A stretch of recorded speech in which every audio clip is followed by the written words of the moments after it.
Well, Amazon workers in New York, Staten Island, still basking in that historic win from last week. Workers voting to establish the company's first labor union. That marked a big defeat for Amazon. And to discuss what's next for the company, let's bring in our very own Max Zahn, who's been following this story throughout the years, we should say. This finally kind of all the stars align for this particular vote.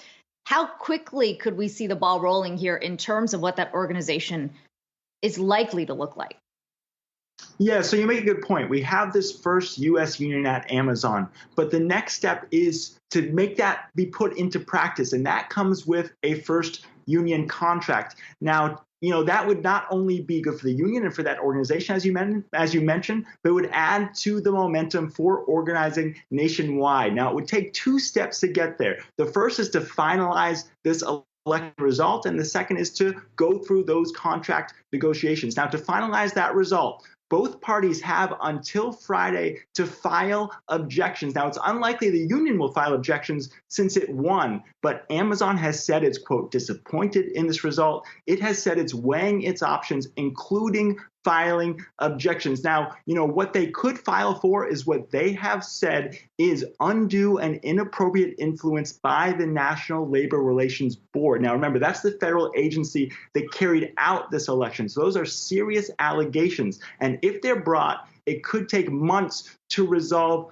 those allegations, and we could see that delay what would be the next step, which is contract negotiations. Now, the union wants those negotiations, it has said, to begin in early May. They have an interest in getting to that first contract as soon as possible, and they want to keep the momentum going from this election. That's in part because they have a second election on Staten Island. Voting on that begins April 25th. It's later this month, and they want to show the workers at that facility that they're getting the ball rolling from this election to a first contract that would fundamentally change what work is like at the facility. And we have heard from the president of the Amazon Labor Union, Chris Smalls, that he also wants to add to the momentum nationwide from organizing. That's another reason for building momentum with this first contract. He spoke to Yahoo Finance and talked about ambitions to help organize warehouses nationwide.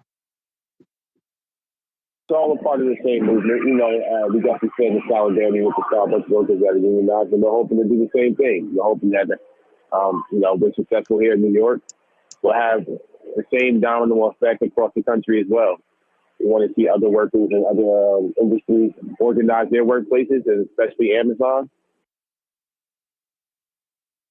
So that's the big picture here, is to potentially feed momentum for warehouses around the country, more than 110 facilities that employ hundreds of thousands of workers, to potentially unionize. But again, the first thing that all eyes are on is this Friday, and whether we'll see objections filed that could delay the finalizing of this result from the historic union election that took place late last week. Yeah, Max, we'll also have to watch out for that pending vote, which they're also still looking at in Bessemer, Alabama. But I want to ask you, let's say, for example, the delay does end up happening. I mean, does that mean that despite the historic win over the weekend, it might not be several months or maybe even longer than that, that they can actually go to the table with Amazon and start to negotiate for the things that they've been fighting for?